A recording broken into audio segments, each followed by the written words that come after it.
নমস্কাৰ বন্ধু বান্ধৱীসকল, আশা কৰিছোঁ সকলো ভালে আছে। মই আজি আপোনালোকৰ ওচৰলৈ এয়া ফেব্ৰিকৰ টেবুল ক্লথে বা বেড কভাৰ যি বনায় তেনেকুৱা ধৰণৰ কৰি ল'ব পৰাকৈ সুন্দৰ ফুল আপোনালোকলৈ লৈ আহিছোঁ। আহকচোন ভিডিঅ'টোৰ মাজলৈ যাওঁ। এই ফুলপাহ বনাবৰ কাৰণে এক্ৰিলিকৰ বগা ৰং আৰু ৰঙা ৰং লৈছোঁ আৰু লৈছোঁ এডাল মিহি ব্ৰাছ। আপোনালোকে মিহি ব্ৰাছ দিও কাম কৰিব পাৰে বা ডাঙৰ ব্ৰাছ দিও কাম কৰিব পাৰে। এতিয়া আহকচোন ভিডিঅ'টো চাই থাকক। চাই থাকিলে নিশ্চয় আপোনালোকে কি ধৰণে কৰিছোঁ ভালদৰে বুজি পাব আৰু কৰিব পাৰিব।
এইধৰণে হালধীয়া এটা গোলাপ ফুল কৰি ল'লোঁ। ৰঙা আৰু হালধীয়া মিক্স কৰি পেলাই আগৰ ফুলপাহৰ দৰে এইধৰণে ধুনীয়াকৈ কৰি ল'লোঁ। আৰু ইচ্ছা কৰিলে আপোনালোকে বাৰে বাৰে ফ্ৰেম নলগোৱাকৈ ফিটিং কৰি ল'ব কাপোৰখন আৰু ধুনীয়াকৈ ফ্ৰেম নলগোৱাকৈ আপোনালোকে কৰিব পাৰে। ফ্ৰেম লগাই কৰিলে আপোনালোকৰ সুবিধা হয়। যদি নাথাকেও ফ্ৰেম তথাপিও এই ধৰণে ফেব্ৰিক ধুনীয়াকৈ কৰি ল'ব পাৰে। এয়া চাওকচোন, মই ইয়াত ৰঙা হালধীয়া ক'লা অকণ মিক্স কৰি এই ধৰণে গোলাপ ফুলপাহ কৰি ল'লোঁ। ঠিক সেইদৰে পাতত আপোনালোকে পাতল সেউজীয়া হালধীয়া আৰু অলপ অলপ ক'লা দি পেলাই আঁচ দি দিছোঁ। বগাও দিব পাৰে। পিছলৈ মই আৰু এটা দেখুৱাম, আপোনালোকে চাই থাককচোন।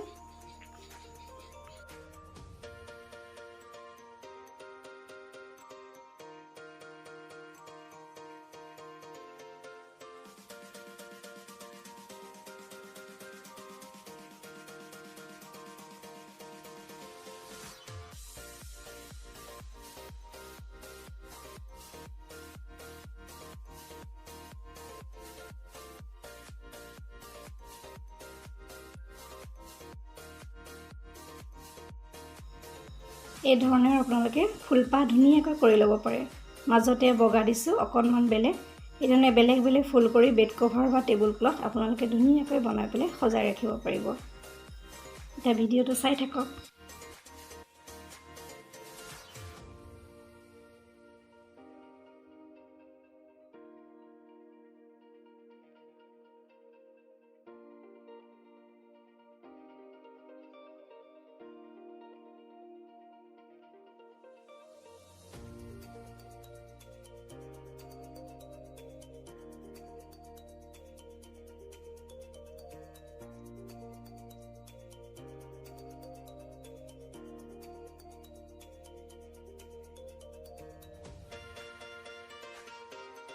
এয়া চাওকচোন কিমান ধুনীয়া লাগিছে এই ধৰণে আপোনালোকে বিছনা চাদৰ বা টেবুল ক্লথ যিয়ে নহওক বেলেগ বেলেগকৈ এই ধৰণে ফুল কৰি পেলাই সজাই ৰাখিব পাৰিব ইচ্ছা কৰিলে আপোনালোকে সোণালী ৰঙো কাষত দি ল'ব পাৰে মই ইয়াত দি দেখুওৱা নাই আৰু চাওকচোন কিমান ধুনীয়া লাগিছে দেখিবলৈ এই ধৰণে এপাহ ফুলো আমি কৰি ল'লোঁ বেলেগ বেলেগ ধৰণেৰে কৰিছোঁ ডাঙৰ ব্ৰাছ দি আপোনালোকে কৰিব পাৰে মই অকণমান আগত দেখুৱাইছোঁ 7 নম্বৰ ব্ৰাছ দি মই কৰিছিলোঁ এই এপাহ ফুল ঠিক সেইদৰে সৰু ডাঙৰ যিকোনো ব্ৰাছেৰে আপোনালোকে কামবোৰ কৰিব পাৰে ভিডিঅ'টো চাই কেনে পালে ক'বলৈ নাপাহৰিব আজিলৈ আহোঁ পুনৰ অহাৰ প্ৰতিশ্ৰুতিৰে মই জ্যোতিকা আপোনালোকৰ পৰা বিদায় লৈছোঁ নমস্কাৰ